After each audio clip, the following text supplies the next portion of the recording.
जलजीवन मिशनवरील गाजलेली ग्रामसभा, कार्यकारी संपादक गोकुळ देवरे धुळे। कापडणे गावात जलजीवन मिशनच्या 5 कोटींच्या निधीवरून जोरदार खळबळ माजली आहे। गावातील ग्रामसभा थेट आरोप प्रत्यारोपांनी गाजली। अद्यापही गावाला शुद्ध पिण्याचं पाणी मिळालं नाही आणि 3 जलकुंभ उभे राहूनही ते कोरडेच आहेत। त्यामुळे संतप्त ग्रामस्थांनी ग्रामसभेत ठेकेदार आणि जलजीवन मिशनच्या अधिकाऱ्यांना चांगलंच धारेवर धरलं। ग्रामस्थांनी असा आरोप केलाय की ठेकेदारांचं 3 कोटीचं बिल काढलं, पण ठेकेदार परशुराम देवरे यांनी स्पष्ट केलं की त्यांना फक्त 1,17,00,000 रुपयांचंच बिल मिळालं असून उर्वरित 2.25 कोटी अजून बाकी आहेत। या ग्रामसभेत पंचायत समिती सदस्य राजेंद्र पाटील यांनी जलकुंभ कोरडे असल्याचा त्यांचा उपयोग धान्य भरण्यासाठी करावा असं टोमणं मारत प्रशासनावर ताशेरे ओढले। याचवेळी संभाजी ब्रिगेडच्या जिल्हाध्यक्ष हेमंत भडक, सचिव महेश पाटील आणि इतर पदाधिकाऱ्यांनी जलजीवन मिशन मधील भ्रष्टाचारावरून अधिकाऱ्यांना प्रश्न विचारले। तसेच 5,19,00,000 रुपयांच्या खर्चाची चौकशी करावी अशी जोरदार मागणी केली आहे।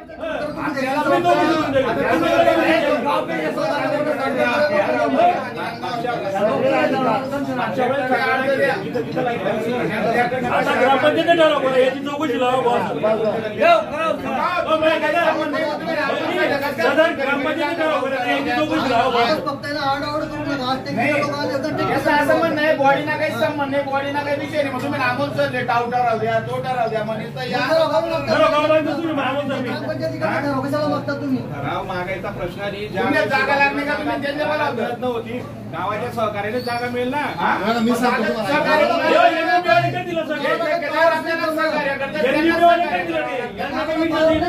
तुम्ही सहकार्य करा ना, म्हणजे तुम्ही योजना राबवायच्या, तुम्ही पैसा कमवायचा आणि बदनाम गावाच्या लोकांनी व्हायचं, असा विषय झाला ना। 17 ते 17 सदस्य बदनाम होत आहे, यांचं राजकीय जीवन बरबाद होईल ना तुमच्यामुळं।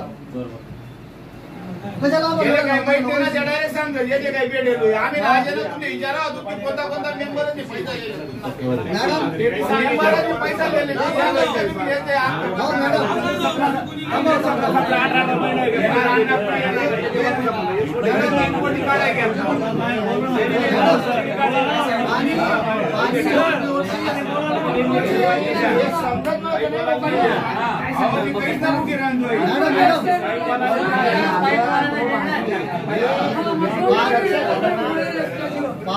पाणी योजनेकरता आजपर्यंत किती टप्प्यामध्ये योजना झालेल्या आहेत त्याची माहिती द्या गावाला।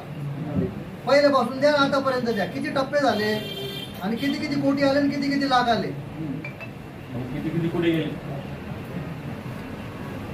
पहिली योजना कधी झाली नाही, किती योजना आहे तेच सांगतायत ना, गावाला काय माहिती मिळत नाही कोणत्या टप्प्यात काय विषय मार्गी सांगा।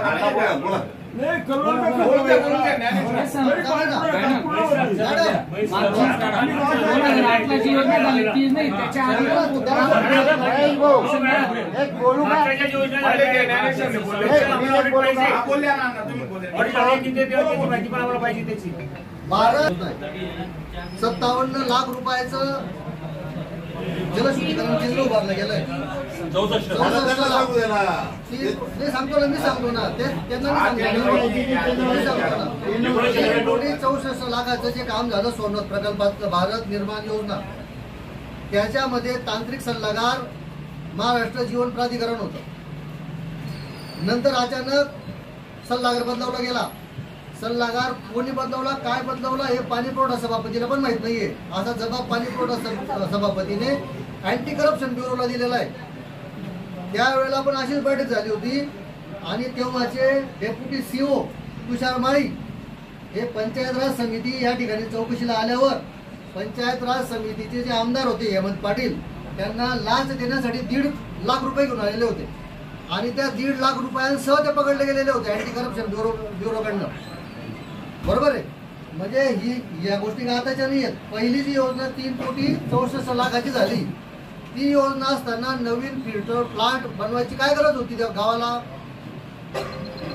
म्हणजे पैसे कामासाठी खर्च होत आहेत का वाटले जात आहेत? ही जी चालूची योजना ही 7 नंबरची योजना आहे, हिच्या आधी जी 6 नंबरची योजना झाली, 5 नंबरची योजना झाली, त्यांचं काय झालं? 17 लाखाचा फिल्टर प्लॅन असताना ते धुळकात पडलेलं आहे का धुळकात पडलेलं आहे ते? कोऱ्या पडलेल्या बाजरी भरल्या बाजरी ना ही तर चालूची योजना आहे, ही समजा अजून अपूर्ण अवस्थेत आहे। हिला सुधारणेला वाव पण यांना. हिच्यामध्ये काय राग असेल रोजची सुधारणा पण करू शकतो, पण जी मूळ 3,64,00,000ची योजना आहे ती योजनेची अवस्था काय आहे आणि त्याचं सोशल ऑडिट आम्हाला भेटेल का, ते लोकाभिमुख झालं पाहिजे. ही योजना उद्घाटन झाल्यापासून बंद आहे. तिची जी वॉश टाकी आहे तिच्यात पाणी सुद्धा टाकलं गेलं नाही आजपर्यंत. मॅडम मी महेश रोदास पाटील, कापडणे गावाचा ग्रामस्थ आणि अखिल भारतीय भ्रष्टाचार निर्मूलन संघर्ष समिती या संस्थेचा जिल्हा सचिव. गेल्याच आठवड्याभरापूर्वी कापडणे गावात जल जीवन मिशन अंतर्गत जी 9 कोटीची पाणी योजना राबवण्यात येत आहे तिच्या संदर्भामध्ये मीटिंग घेण्यात आलेली होती ग्रामसभा, आणि त्या ग्रामसभेतील अपूर्ण प्रश्नांची उत्तरं देण्याकरता आज 27 तारखेला 27 जुलै रोजी पुन्हा विशेष ग्रामसभेचं आयोजन करण्यात आलेलं आहे. आणि ही ग्रामसभा होत असताना याच्यामध्ये संबंधित ठेकेदार हे देखील जलजीवन मिशन प्राधिकरणाचे इंजिनियर देखील उपस्थित झालेले आहेत आणि कापडण्याचं गाव प्रशासन देखील उपस्थित झालेलं आहे. मोठ्या संख्येने ग्रामस्थ उपस्थित झालेले आहेत आणि या ठिकाणी ही योजना पूर्ण होईल अशा आश्वासन ठेकेदारांनी दिलेलं आहे.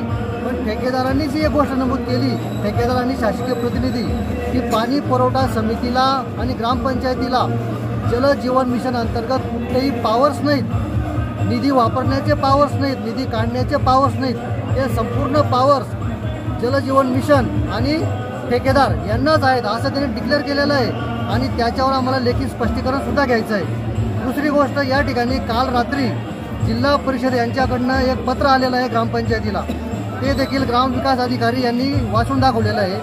त्या पत्रानुसार जी योजना पूर्वीची 3,64,00,000ची ती योजना पूर्ण झालेली नाही, ती योजना ग्रामपंचायतीने ताब्यात घेतलेली नाही. मात्र जिल्हा परिषदचं म्हणणं असं आहे की ती योजना 2019 साली कापडणे ग्रामपंचायतीने ग्रामसभेत ताब्यात घेतलेली आहे. हे निव्वळ खोटं आहे.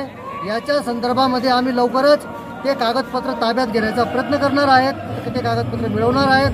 आणि जर खोट्या ठरावाच्या ग्रामसभेच्या आधारावर जर तत्कालीन पाणी पुरवठा सभापती आणि तत्कालीन ग्रामपंचायतीचे सरपंच किंवा ग्रामविकास अधिकारी यांनी जर खोटं प्रस्ताव दिला असेल जिल्हा परिषदेकडे, तर त्याच्यावरती FIR दाखल करायला आम्ही पुढे मागे पाहणार नाही.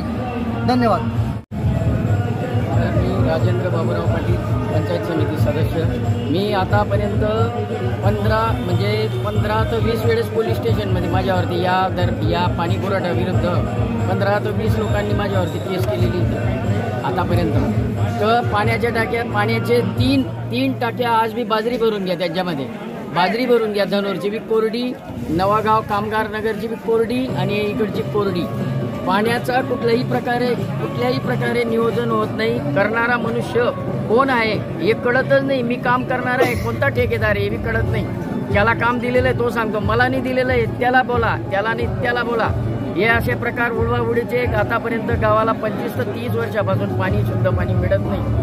याची तातडीने दखल घ्यावी, नाही तर मी यांच्यावरती काहीतरी एक प्रकारचा गुन्हा दाखल करणार आहे. आत्मदत्त मतदान सुद्धा करणार आहे. 15 ऑगस्टच्या दिवशी हा प्रकार करणार आहे, याची नोंद घ्यावी. माजी उपसरपंच ग्रामपंचायत कापडणे, आमच्या गावामध्ये 9 कोटीची जल जीवन मिशन योजना चालू आहे. याच्यामध्ये एकदम मोठा भ्रष्टाचार झालेला आहे. 2,98,00,000 रुपये खर्च करून कामाची स्थिती एकदम नगण्य आहे. हा भ्रष्टाचार निघण्यासाठी शासनाने याच्यावर कारवाई करण्यात यावी आणि संबंधित ठेकेदारावर गुन्हा दाखल करण्यात यावा. धन्यवाद.